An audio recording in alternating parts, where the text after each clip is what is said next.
చిల్డ్రన్స్ని దృష్టిలో పెట్టుకుని చాక్లెట్ విగ్రహాన్ని తయారు చేస్తున్నాను. ప్రస్తుతానికి ఇవి చూడ్డానికి, అది కాక పూజ చేయటానికి అనుకూలంగా ఉపయోగపడుతుంది. సో దీన్ని పోటీలాగే తీసుకోకుండా సమాజ సేవ అనుకుని మరింత ఉత్సాహంగా పనిచేస్తారని మీ టీం లీడర్గా ఆశిస్తున్నాను. రామలక్ష్మి, చాక్లెట్ తిన్నంత ఈజీగా ఈ విగ్రహాలు తయారు చేస్తాం రామలక్ష్మి. You don't worry.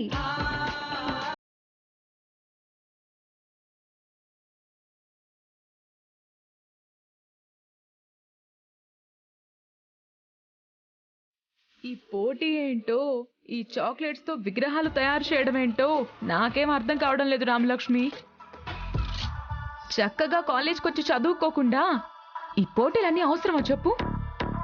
ఛాయా, కుటుంబానికి దూరమైన వృద్ధులు, తల్లిదండ్రులకి దూరమైన పిల్లలు అనాథ శరణాలయంలోనూ చారిటీల్లోనూ చాలా మంది ఉంటారే. వాళ్ళందరికీ మనకు సాయం చేసే అవకాశం వస్తే దాన్ని సద్వినియోగం చేసుకోవాలి. వామ్మో, నీకింత సంఘ సంస్కృత లక్షణాలు ఎప్పటి నుంచి వచ్చాయి? నిజం చెప్పు, ఇది కోచ్ సార్ ఐడియానే కదా? ఇది కోచ్ సార్ ఐడియా అంటే ప్రతి సంవత్సరం మన కాలేజ్లో జరిగే ప్రోగ్రాం. ఈ సంవత్సరం మనం అందరం కలిసి చేస్తున్నాం. కానీ ఈ కాన్సెప్ట్ మాత్రం నాదే ఛాయా. ఈ కాన్సెప్ట్ విని కోచ్ సార్ ఏమన్నారో తెలుసా? రామలక్ష్మి బ్రిలియంట్ స్టూడెంట్ అన్నారు. ఇప్పుడు అర్థమైంది. సంఘ సంస్కర్త లేదు, గాడిద గుడ్డు లేదు. నువ్వు కోచ్ సార్ కోసమే ఇదంతా చేస్తున్నావు కదా, అవునా? లేదే, నిజంగా నలుగురికి మంచి జరుగుతుందంటేనే ఈ పోటీలో పాల్గొన్నాను.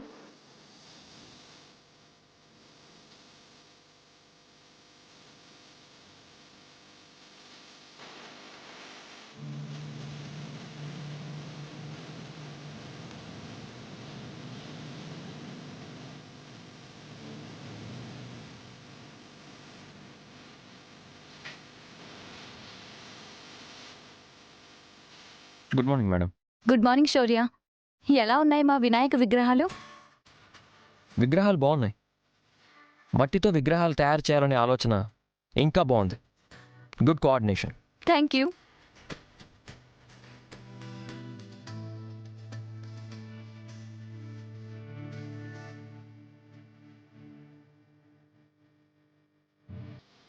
రామలక్ష్మి, వినాయకుడి విగ్రహాలని చెప్పి మా అందరికీ కొత్త ఐడియాలు ఇచ్చావు.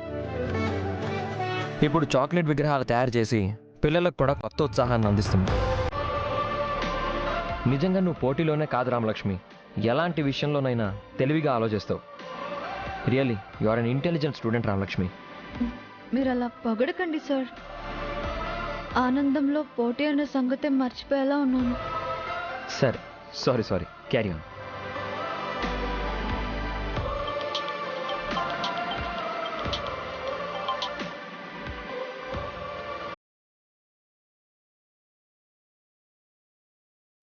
మొత్తానికి కోచ్ సార్ దగ్గర నువ్వు మంచి మార్కులు కొట్టేశావే Ramalakshmi.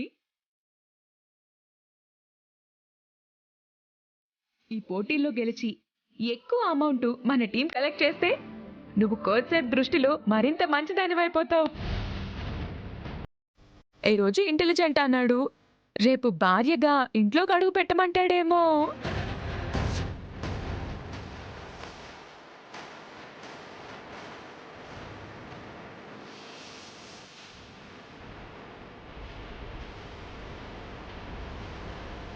Ramalakshmi, sir. May I help you? హా సార్. నీ విగ్రహాలు చాలా బాగున్నాయి రామలక్ష్మి. చాలా ప్రొఫెషనల్గా చేస్తున్నావు రామలక్ష్మి.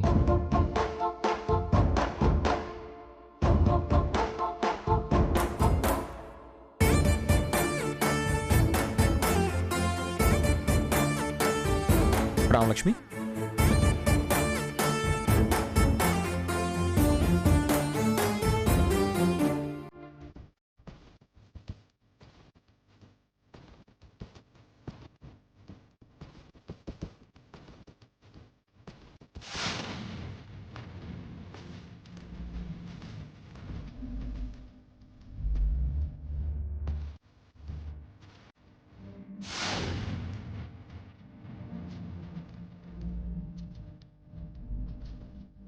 క్యారీ.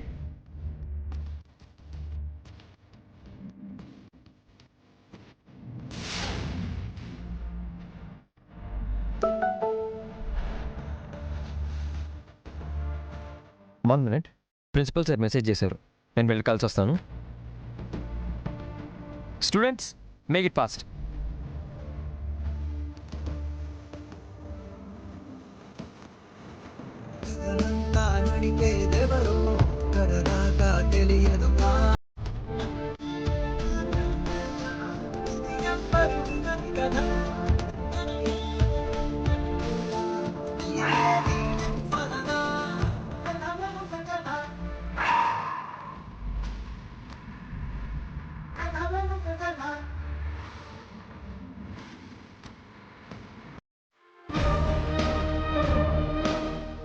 నీకు ఇక్కడేం పనిరా?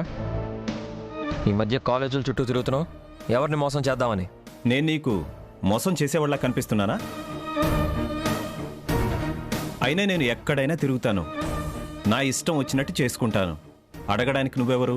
నీకు ఇష్టం వచ్చినట్టు చేసుకోవచ్చు, కానీ ఎవరికైనా కష్టం కలిగిస్తే ఇదే కాలేజ్ గేట్ దగ్గర నిస్సహాయ స్థితిలో పడుంటావు. రేయ్ నిన్ను! రేయ్! రేయ్! రేయ్!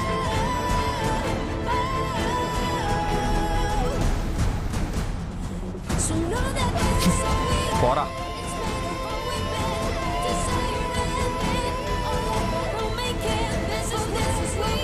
అనవసరంగా వీడి కంట పడ్డాను, నా మూడంతా పాడు చేశాడు. ఛ!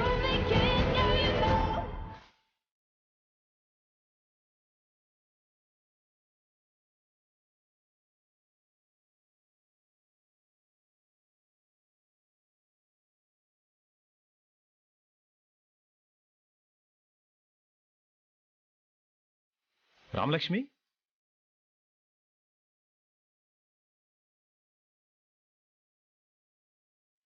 ఇక్కడున్నావా?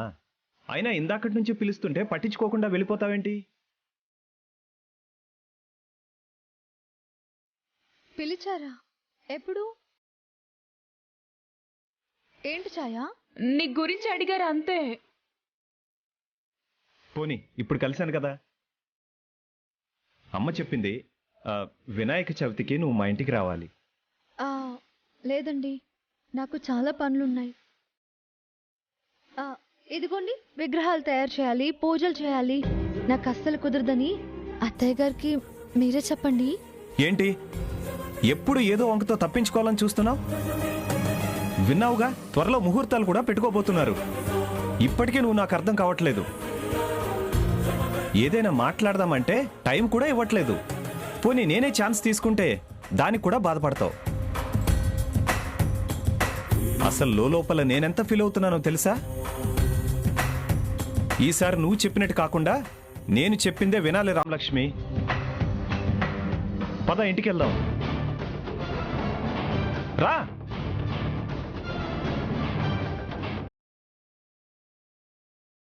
వదలండి, వదలండి.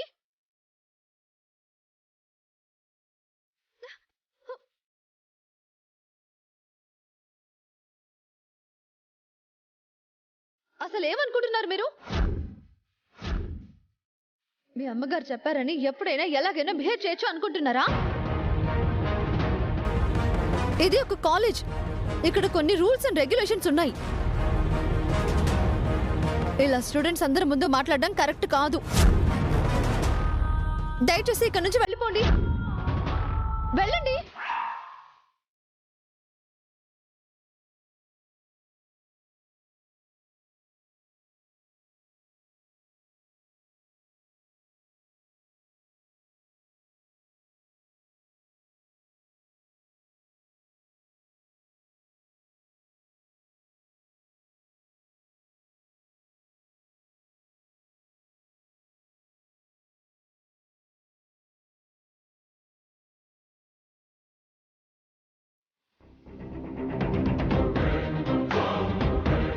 ఏంటి గౌరీ ఆలోచిస్తున్నావు? సీనియర్తో నా కూతురు పెళ్లి జరిగిపోయి ఉంటే ఏ టెన్షన్ ఉండేది కాదండి. వదిన ఇంట్లో వాళ్ళని ఒప్పిస్తానని వెళ్ళింది. అసలు ఆ రఘురాం బాబు గారు ఒప్పుకుంటారా? ఖచ్చితంగా ఒప్పుకుంటాడు. ఒక ఆడపిల్ల తండ్రి పడే బాధ ఇంకో ఆడపిల్ల తండ్రికే తెలుసు. మన బాధని అర్థం చేసుకుని పద్మావతి చెప్పబోయే మాటని తప్పకుండా అంగీకరిస్తారు.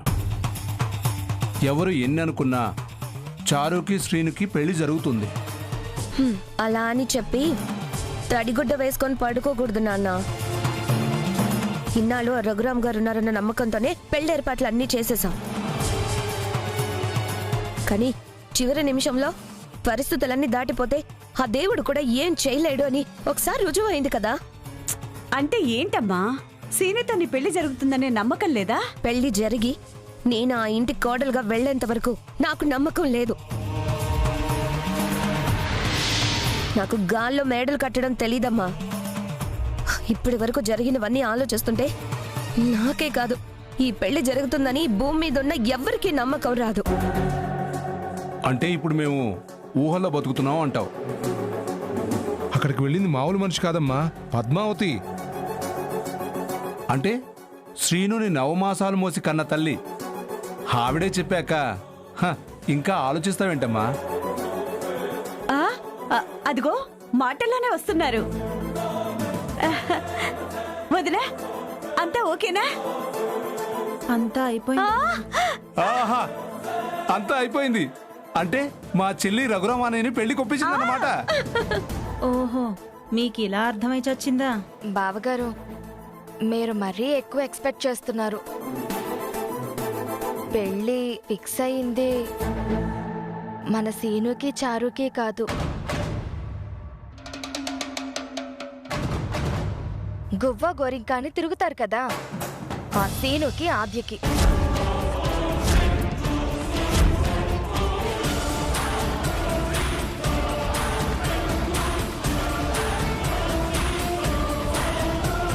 ఏంటి పార్వతి నువ్వనేది? అవునక్క, నువ్వెన్నిసార్లు అడిగినా ఇదే వార్త చెప్పాల్సి వస్తున్నందుకు మాకు కూడా బాధగానే ఉంది. అది కాదమ్మా, నా కూతురు జీవితం ఏమైపోతుందో అని రఘురామ్ గారు ఒక్క నిమిషం కూడా ఆలోచించలేదా? మీరు ఆ రోజు ఆయన పరువు ఏమవుతుందో అని ఆలోచించుంటే చారు సీనుల పెళ్లి మీద ఆశలు పెట్టుకునేవాళ్ళం. ఇప్పుడు ఆ ఆలోచన కూడా చేయడం వృధా అనిపిస్తోంది బావగారు. అనుకున్నాను పిన్ని, ఇలా జరుగుతుందని ఎప్పుడో ఊహించాను. నా మానన్న నన్ను చావనివ్వకుండా నన్ను కాపాడారు కదా. సీను ఆద్యల పెళ్లి చూడాలని కదా. అమ్మా చారు, నువ్వు తొందరపడద్దు, ఏదైనా మార్గం ఆలోచిద్దాం. ఏం ఆలోచించమంటావు నాన్న? ఆద్య సీను పెళ్లి చేసుకుని సంతోషంగా కాపురం చేసుకుంటారు. అది చూసి తట్టుకునే ధైర్యం మీకుందేమో, నాకు లేదు. నేను చచ్చిపోతాను.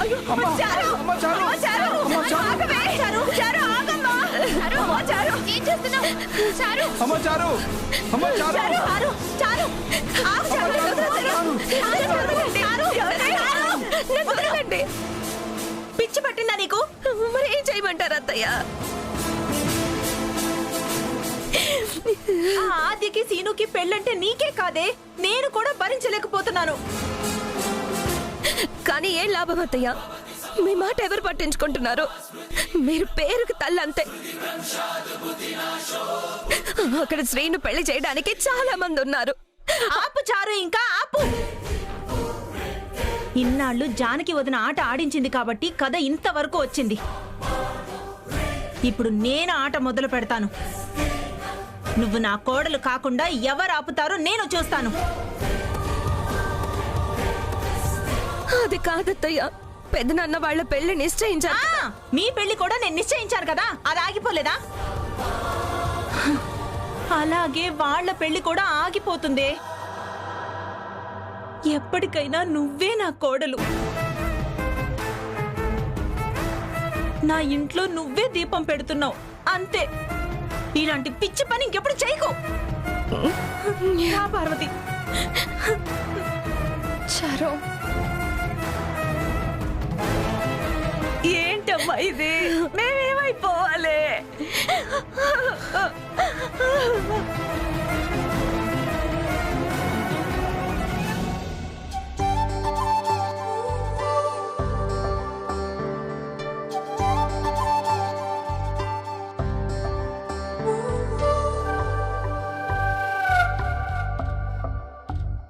ఆద్య, ఇదంతా కలో నిజమో అర్థం కావడం లేదు. బా ఏంటిది? ఇదంతా నిజమని ఇంతకంటే ఎలా చెప్పగలను శ్రీను? నిజమే, కానీ నమ్మలేకపోతున్నాను. మామయ్య కుదిర్చిన సంబంధం క్యాన్సిల్ అయిపోవడం, మన పెళ్లికి ఇంట్లో వాళ్ళు ఒప్పుకోవడం, ఇవన్నీ ఇంత ఈజీగా జరిగిపోతాయి అనుకోలేదు. నిజంగా నేను చాలా అదృష్టవంతుణ్ణి ఆద్య. ఎవరికైనా అమ్మ నాన్నే అన్నీ చూసుకుంటారు. కానీ నేను వాళ్లతో పాటు అత్తయ్య మామయ్యల ప్రేమని కూడా చూశాను. ఇప్పుడు ప్రేమించిన అమ్మాయినే పెళ్లి చేసుకోబోతున్నాను. కొన్నాళ్ళు దేవుడు కష్టపెట్టినా దాని వెనకాల ఇంత సంతోషం ఉందని ఇప్పుడే అర్థమవుతుంది ఆద్య. దీనంతటికి కారణం ఎవరో తెలుసా? ఎవరు? వచ్చిందిలే, అమెరికా నుంచి ఒక అమ్మాయి. మొదటిసారి చూసినప్పుడు తనకింకా ప్రపంచమే తెలియదనుకున్నాను. కానీ తనే నా ప్రపంచం అవుతుందని నేను తెలుసుకోలేకపోయాను. ఓహో, అయితే నా గురించి ఇంకా ఏమనుకుంటున్నారో కొంచెం చెప్పండి సార్. అదే, నేను ప్రేమించే ఆ అమ్మాయికి కోపం, ఆవేశం, తెలివి తక్కువతనం శ్రీను ఇవేవీ లేకుండా ప్రేమించే మంచి మనసుందని చెప్తున్నాను ఆద్య. నువ్వు నాకు ప్రేమ గురించి చెప్తున్నట్టుగా లేదు, నన్ను ఆట పట్టిస్తున్నట్టుగా ఉంది. ప్రేమను ఒప్పుకొని నీ వెనకాలే తిరుగుతున్నాను కదా, అలుసైపోయాను అనుకుంటా. చూడాద్య, అమ్మ ఆవకాయ్ ఆద్య ఎప్పటికీ తక్కువ కారు. ఆ రోజు నువ్వే కనుక మన పెళ్లి ఆపకపోయి ఉంటే ఈరోజు మనం ఇంత సంతోషంగా ఉండేవాళ్ళమే కాదాద్య. ఇప్పుడు మన ప్రేమకు పెద్దల అనుమతి కూడా దొరికింది. పెళ్లి వరకు ఎంజాయ్ చేయాలి. ఇప్పుడు మనం అదే కదా చేస్తున్నాం. ఇది ఎంజాయ్మెంట్ ఏంటి ఆద్య? మరి ఇంకేగా?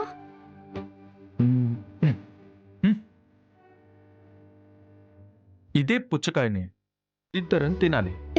అవునా? కాసేపు ఆగు, నేనే సగం తినేసి తర్వాత నీకు ఇస్తాను. నువ్వు తినేసి ఇవ్వడం కాదు, ఇద్దరము ఒకేసారి తినాలి. ఒకవైపు నుంచి నువ్వు, మరోవైపు నుంచి నేను. ఎవరు ఫాస్ట్గా తింటారో వాళ్ళే విన్నర్. నో నో నో, దీనికి నేను ఒప్పుకోను. ఇలాంటివన్నీ పెళ్లి తర్వాతే. ఆద్యా, ఆల్రెడీ మన పెళ్లి ఫిక్స్ అయిపోయింది. ఇద్దరం ప్రేమించుకుంటున్నాం. ఇంతకంటే ఇంకేం అర్హతలు ఉండాలి? ఆలోచించకుండా ఈ చిన్న గేమ్లో విన్నర్ ఎవరో చూద్దాం. వద్దు శ్రీను, ఈ గేమ్ నాకు నచ్చలేదు.